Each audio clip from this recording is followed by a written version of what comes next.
Welcome to our presentation on working at a federal election. We are presenting today with our colleagues at Elections Canada to provide you with information about what is involved in working at a Canadian election and how you can figure out if any roles may be right for you. I'd like to start by introducing our organization. Brain Injury Canada's mission is to empower and connect the brain injury community through education, advocacy, and collaboration, creating lasting positive impacts. Thanks to our partnership with Elections Canada, we are continuing to create accessible information and resources to help our community during elections. Hi, everyone. My name is Tay O'Mara, and I'm an outreach officer at Elections Canada, specializing in the Electors with Disabilities portfolio. Today, I'm excited to talk to you about the opportunities available to work at a federal election and the important role we can all play in making the electoral process accessible and inclusive. Thank you for taking the time to watch this video or to listen, and I hope this session provides helpful information and inspires you to get involved. There are many benefits to working with Elections Canada during a federal election. If you are someone who is looking for short-term paid work, many of their available jobs fit that description. You are also paid for any training you need to do the job. Many people feel passionately about voting and helping others. These jobs are an important part of that. These jobs are based in communities, meaning you will be working with other people and making new connections. If you would like to work during a federal election, you must be a Canadian citizen, 16 years of age or older on election day, able to treat everyone equally and fairly.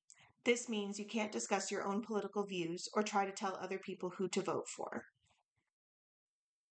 So, are these jobs the right kind of job for you? Well, that depends. On Elections Canada's website, they would list what jobs are available. Some examples of jobs include Assistant Returning Officer, Community Relations Officer, and Information Officer. They all have different responsibilities and requirements. If you aren't sure or have questions about the jobs, you can learn more about them at the links in the description of this video. Brain injury can impact one's ability to remember things, track to-do items, read/write, or how long they can work. It will be up to you to decide if these kinds of jobs are the right fit for you based on your needs and your capacity. Pay attention to additional job details like how much of a time commitment a job is or where that job is located. It's up to you to decide if you want to disclose your brain injury to a potential employer, and that includes Elections Canada. But if you do decide to tell them, Elections Canada is committed to doing everything they can to make sure people with disabilities can work at federal elections and be a part of the democratic process. If you do decide to work at a federal election, it's also an opportunity for you to help other people with disabilities with the voting process. Through your experience, you can provide valuable information to Elections Canada about ways they can improve in the future to make voting and working more accessible. The more the disability community is able to be involved in federal elections, the more positive change can happen.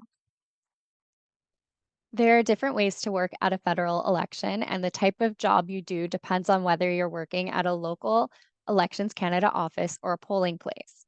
So, at a local Elections Canada office before an election, returning officers select their office staff, also known as key staff, but they hire them only once the election has been called. Office staff handle all the preparations necessary for the smooth conduct of the election and offer registration and special ballot voting services. This job lasts for the duration of the election. You can also find jobs at a polling place. So these jobs are usually just for days around the election and they tend to be shorter. Poll workers work primarily at polling places, that is where electors go to vote.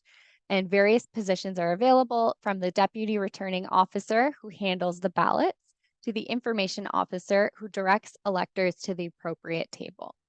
During an election, poll workers are on the front line and make it possible for electors to vote in an orderly fashion.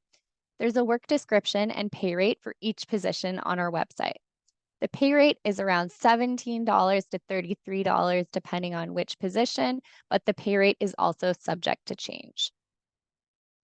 So to apply online in the application form, you need to input how you meet the requirements to be a poll worker, languages you speak, contact information, which positions you're interested in applying for, previous relevant experience, and whether you have any accessibility needs and which accommodations you would need. Individuals can apply to work as poll workers online at any time, and paper application forms are available at returning officers' offices. Applications are primarily reviewed by returning officers when an election is called, as returning officers manage the delivery of elections, including hiring, while Elections Canada provides guidelines and tools to support them. The application form includes a self-disclosure section where applicants can indicate any accommodations they may need.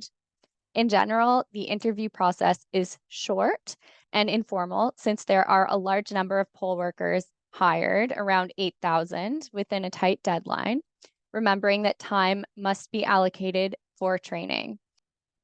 Our recent improvement to the positions is the ability to work in shifts and additional breaks to accommodate workers. There is also a possibility of providing a second round of training to better support workers. Some examples of accommodations available to workers are standing desks, hiring additional staff for counting the ballots, chairs for people who might not be able to stand for the entire shift, and the option to work in a quieter or a less busy polling station. We also have other accommodations. So to end this presentation, we just want to remind everyone that in our electoral system, there are many things in place to protect the voting process and keep it safe and transparent.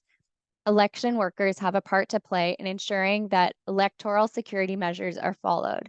These include helping folks to register to vote, which ensures each person voting is indeed eligible and is voting at their assigned polling station, keeping track of who has voted to ensure no one is casting multiple votes, marking and counting paper ballots. Ballots are always counted by hand.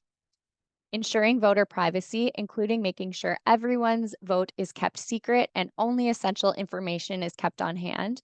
For example, they do not collect email addresses or SINs. Thank you so much for watching our educational workshop about working with Elections Canada. We'd like to say a special thank you to our Elections Canada partners for their support. We encourage you to visit the websites linked in the description of this video for more information.